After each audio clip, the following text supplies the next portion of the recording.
ఏ ఇండస్ట్రీలో లేని విధంగా టాలీవుడ్లో రీ రిలీజ్ ట్రెండ్ గట్టిగా నడుస్తుంది. పాత సినిమా ఏదైనా సరే రీ రిలీజ్ చేస్తున్నామని అనౌన్స్ చేయడమే లేట్. సోషల్ మీడియా షేక్ అయిపోతుంది. బుకింగ్స్ ఓపెన్ చేయడమే ఆలస్యం. గంటలో హౌస్ఫుల్ బోట్స్ పడిపోతున్నాయి. ఇక థియేటర్లో చేసే రచ్చ చూస్తే ఔరా అనాల్సిందే.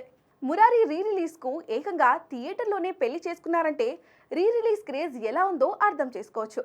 ఇక లేటెస్ట్గా సీతమ్మ వాకిట్లో సిరిమల్ల చెట్టు రీ రిలీజ్ అవ్వక థియేటర్లో మాస్ జాతరను తలపిస్తున్నాయి.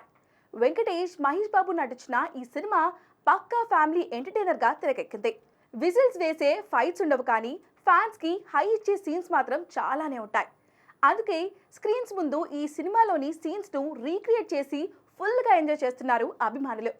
మరి కొత్త సినిమాల రేంజ్లో రీ రిలీజ్ సినిమాలకు ఎందుకింత క్రేజ్ అంటే అది సినిమా దాహమే.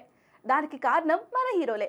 మరోసారి తమ హీరో సినిమాను బిగ్ స్క్రీన్ పై చూడాలనుకునే వారు చాలా మంది ఉన్నప్పటికీ కొత్త సినిమాలు రాకపోవడమే రీ రిలీజ్ క్రేజ్ కు మెయిన్ రీజన్ గా మారిపోయింది.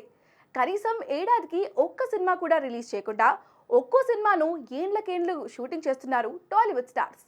లాస్ట్ ఇయర్ గుంటూరు కారంతో ప్రేక్షకుల ముందుకు వచ్చిన మహేష్ బాబుని మళ్ళీ ఎప్పుడు థియేటర్లో చూస్తామనేది చెప్పలేని పరిస్థితి.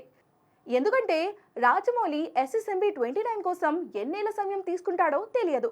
మరోవైపు హరిహర వీరమల్లు 4-5 ఏళ్లుగా షూటింగ్ జరుపుకుంటూనే ఉంది.